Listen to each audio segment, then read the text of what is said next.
Quando eu cheguei na Universal, eu estava com a minha vida destruída. A gente tinha acabado de ser despejado 2 vezes em 2 meses. A gente não conseguiu pagar o aluguel e a gente foi despejado. E nós conseguimos alugar uma casa em frente, onde a gente tinha acabado de ser despejado.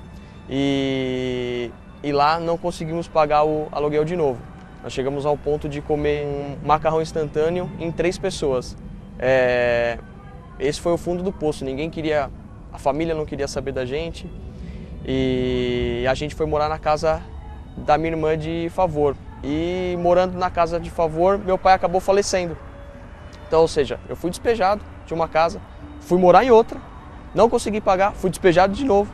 Fui morar na casa da minha irmã de favor, ela acabou precisando da casa, a gente teve que sair e a gente estava sem rumo, não tinha uma saída. Foi realmente muito difícil, porque ele morreu de repente, né? Por uma série de pressões, uma coisa, ele não conseguiu suportar essas pressões, então foi difícil.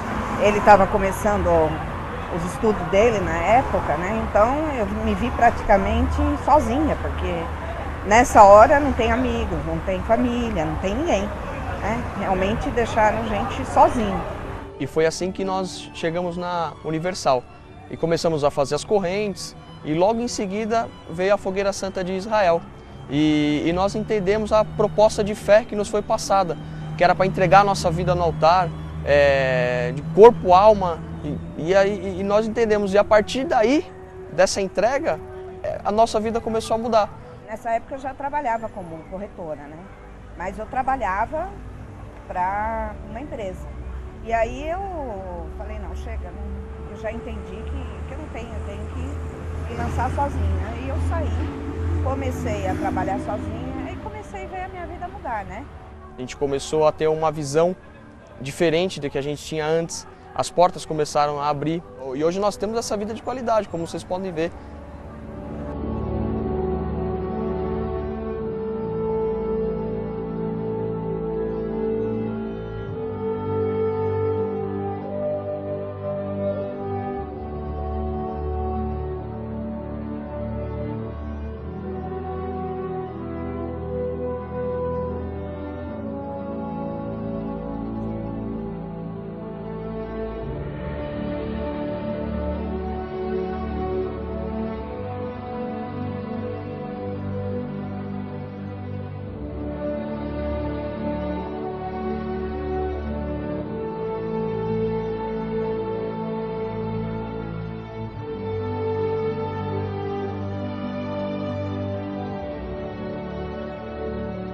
Consegui me formar, que todo mundo falava que eu não ia me formar. Hoje eu sou advogado, estou abrindo o meu escritório, eu me casei. Ela ganha 3 vezes mais, 4 vezes mais do que ela ganhava. Que ela entendeu também a mesma proposta que nós ouvimos de fé, ela também entendeu e mudou a vida dela também. E hoje, né, a gente vê a grandeza de Deus em todas as áreas da nossa vida.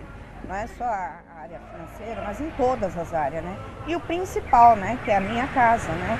A nossa família aqui unida, né? Nossa família em paz e sossegada, é isso que é o mais importante. E é por isso que a gente está preparado para a próxima Fogueira Santa de Israel no Templo de Salomão.